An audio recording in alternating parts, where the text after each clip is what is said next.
Na segunda parte do conteúdo da aula de hoje, abordaremos os principais agentes microbiológicos bacterianos relacionados às infecções intestinais ou a doenças transmitidas por água e alimentos. Iniciando então com as bactérias gram-negativas, que coincidentemente ou não, têm todas a forma de bacilos. Como observamos nos dados epidemiológicos, a Escherichia coli é uma das espécies mais predominantes nesses casos, e elas podem ser classificadas diferentemente de acordo com o seu mecanismo de patogenicidade. Todas as Escherichia coli que ocasionam ou que estão associadas a esse acometimento da região gastrointestinal são conhecidas como E. coli diarreiogênicas. Então, de acordo com esses mecanismos, elas podem ser classificadas como enteropatogênica, conhecidas pela sigla EPEC, enterotoxigênica, conhecidas pela sigla ETEC, enteroinvasiva, EIEC, enteroagregativa, EAEC ou enterohemorrágica, ERHEC.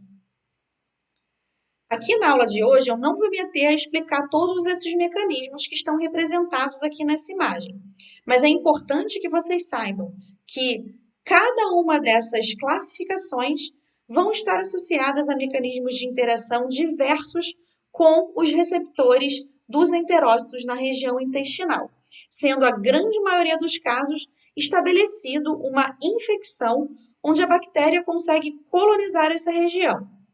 Algumas delas conseguem ainda estar associadas a quadros de tóxico-infecção, onde ao mesmo tempo que são capazes de colonizar, também produzem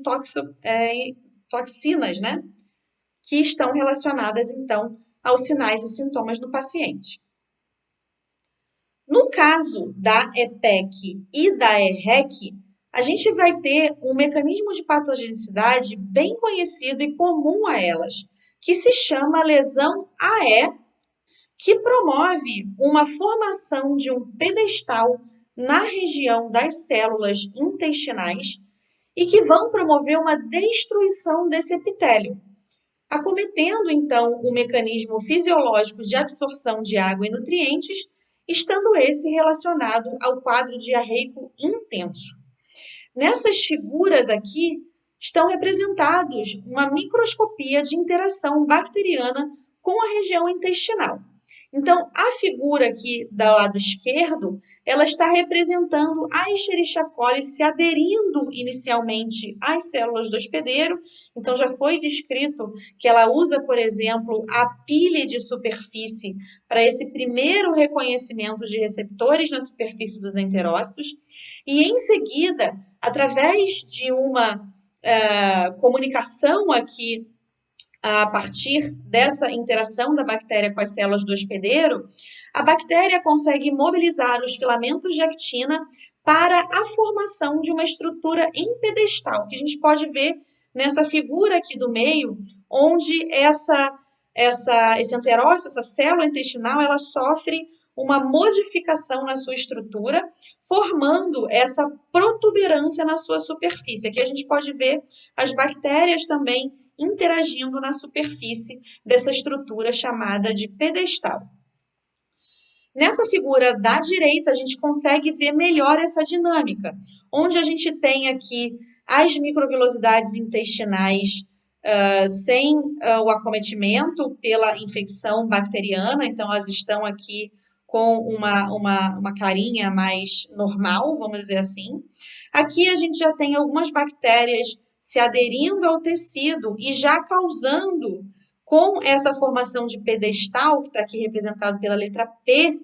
essa modificação estrutural no epitélio, Então, se a gente comparar essa parte de cima com a parte de baixo, a gente vai ver que essa região aqui está bastante alterada, prejudicando, então, a absorção de líquidos e nutrientes e causando, então, o quadro diarreico clássico. No caso da ERHEC, já foi observado que os pacientes acometidos, em geral, desenvolvem uma diarreia muito mais grave e sanguinolenta, compatível com uma extensa lesão tecidual no epitélio intestinal. Isso se justifica pelo fato da ERHEC, além de produzir essa lesão estrutural e fisiológica com a formação do pedestal, ela ainda é capaz de produzir uma potente toxina, que é chamada de toxina Shiga. Essa toxina ela é capaz de invadir, através das células do epitélio intestinal, a corrente sanguínea, e já foi observado que as células endoteliais parecem ser um alvo importante para a atuação dessa toxina, e a partir da associação, do reconhecimento de receptores na superfície das células endoteliais, essa toxina ela é endocitada, e no espaço intracelular, a sinalização intracelular, o seu processamento dessa toxina, culmina com a interrupção da síntese proteica na célula endotelial. E a gente já comentou em aulas anteriores que a interrupção da síntese proteica vai gerar a morte celular, ocasionando, então, um dano tecidual nessa região. Foi observado que a superfície endotelial alterada por essa internalização da toxina nessas células, ela vai servir como um sítio de origem para a ativação da cascata de coagulação, que vai induzir a formação de microtrombos, causando o que a gente chama de necrose isquêmica distal, ocasionando o consumo de plaquetas e a fragmentação das hemácias, que levam não só a um quadro hemorrágico, mas também podem levar a um quadro que a gente chama de síndrome hemolítica urêmica, onde os pequenos vasos sanguíneos que se formam,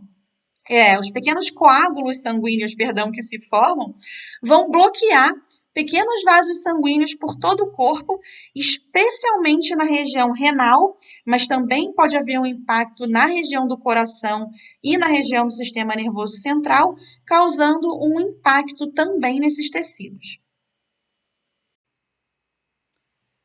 O gênero Salmonella também é outro gênero bastante predominante quando falamos dessas infecções intestinais. Se vocês forem olhar em literatura mais antiga, vocês vão ver que a nomenclatura, a taxonomia da salmonela é uma confusão danada, mas o que tem sido mais usado atualmente é a classificação do CDC, que é o Centers of Disease Control, que é o órgão americano similar à Anvisa, que determinou em 2011 uma nomenclatura para a utilização dessas espécies mais relacionadas às infecções intestinais. Então, foi observado que dentro do gênero, a salmonela entérica apresenta, então, a maior incidência das infecções intestinais, sendo a subespécie entérica dentro dessa espécie a mais predominante.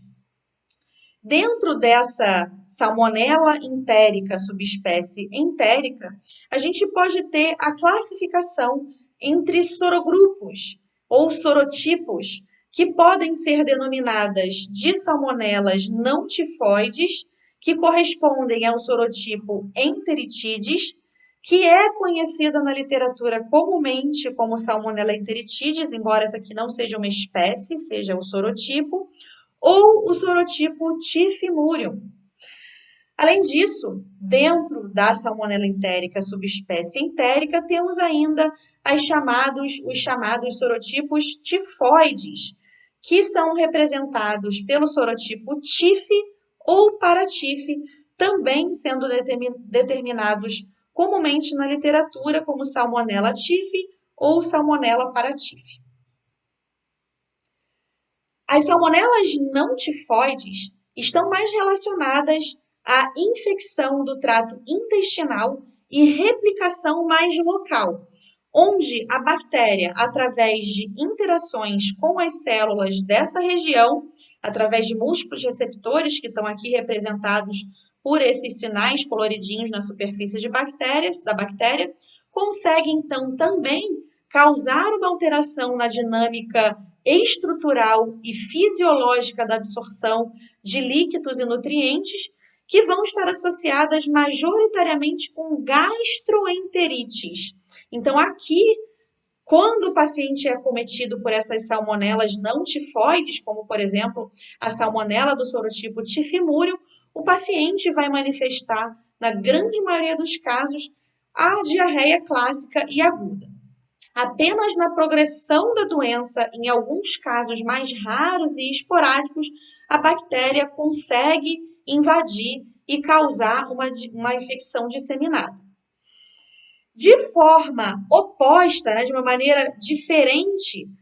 As salmonelas pertencentes ao sorotipo tifoides vão estar, então, relacionadas a uma doença que a gente chama de febre tifoide, como é o caso do sorotipo tif ou Salmonella tif.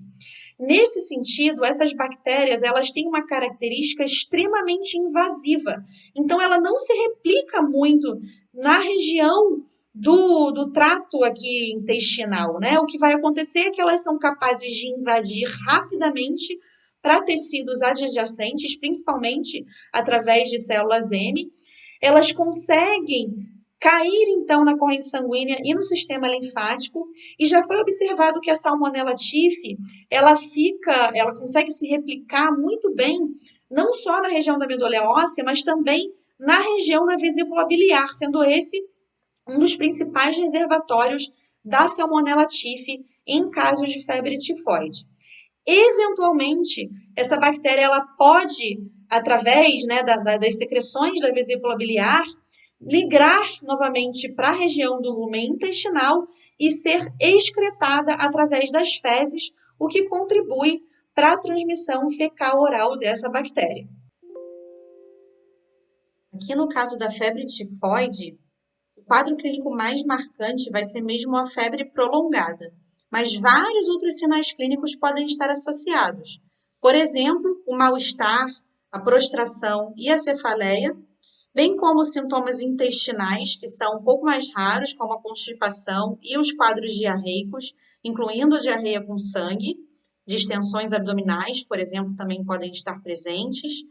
Em alguns casos, a gente vai ver um aumento do fígado e do baço e também o aparecimento de manchas rosadas no tórax e no abdômen do paciente, que são conhecidas como roséola tífica.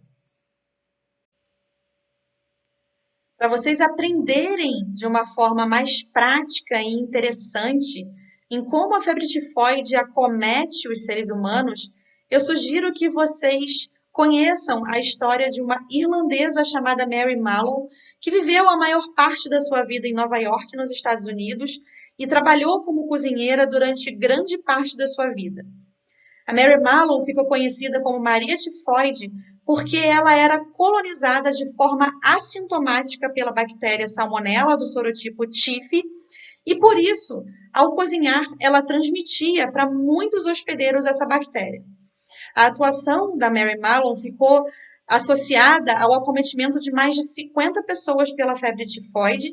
inclusive com vários óbitos associados. Ela chegou a ficar em quarentena forçada por causa disso por mais de 20 anos. É uma história bem controversa, bem interessante, e eu sugiro que vocês conheçam melhor através desse vídeo do YouTube. É um vídeo que está em inglês, mas o YouTube ele permite que a gente coloque legendas em português, caso não seja possível compreender a língua. Outros gêneros também são importantes dentro do contexto dessas infecções. Por exemplo, o gênero Shigella, que está muito relacionado à chamada diarreia dos viajantes, e que certas cepas dentro desse gênero podem também produzir a toxina Shiga, que é a mesma toxina descrita no caso de EHEC, que é a Escherichia coli enterohemorrágica, e que está relacionada ao acometimento pela síndrome hemolítica urêmica. A Yersinia também é outro gênero importante, uma vez que algumas espécies têm uma característica bastante invasiva, causando, então, gastroenterites sanguinolentas pelo impacto no epitélio intestinal causado pela invasão da bactéria e também por essa característica invasiva, eventualmente a Yersinia pode causar infecções extraintestinais. Por fim, uma outra espécie relevante é a espécie Campylobacter jejuni, associada, na maioria dos casos, a gastroenterites de duração entre 5 e 8 dias. É importante se frisar que numa parcela bem pequena dos pacientes acometidos, é possível o desenvolvimento da chamada síndrome de Guillain-Barré, que é uma sequela rara decorrente da infecção. Essa síndrome é caracterizada por fraqueza muscular de aparecimento súbito. Os sinais iniciais são geralmente dor ou alterações de sensibilidade e fraqueza, com início na região dos pés. Essa fraqueza muitas vezes espalha-se para os braços e parte superior do corpo, podendo levar aos casos mais graves a paralisia total dos membros e também um impacto respiratório e cardíaco. Esses sintomas dessa síndrome geralmente se desenvolvem de 1 a 3 semanas após uma infecção, não só associada ao Campylobacter jejunum, mas já foi descrito que outros agentes microbiológicos também podem estar associados. Por exemplo, o citomegalovírus, o vírus da dengue e outras bactérias. No caso do Campylobacter jejuni, já foi observado que antígenos ou moléculas de superfície da bactéria são muito semelhantes a moléculas presentes na baía de mielina dos nervos periféricos. E por isso, quando a resposta humoral produz anticorpos contra esses antígenos da bactéria, esses anticorpos também são capazes de atuar nessa região do axônio, destruindo a baía de mielina, que é associada, então, a esse impacto neural de acometimento por dor e fraqueza muscular que caracteriza essa síndrome. A maioria dos pacientes tratados, cerca de 80%, conseguem alcançar uma recuperação completa.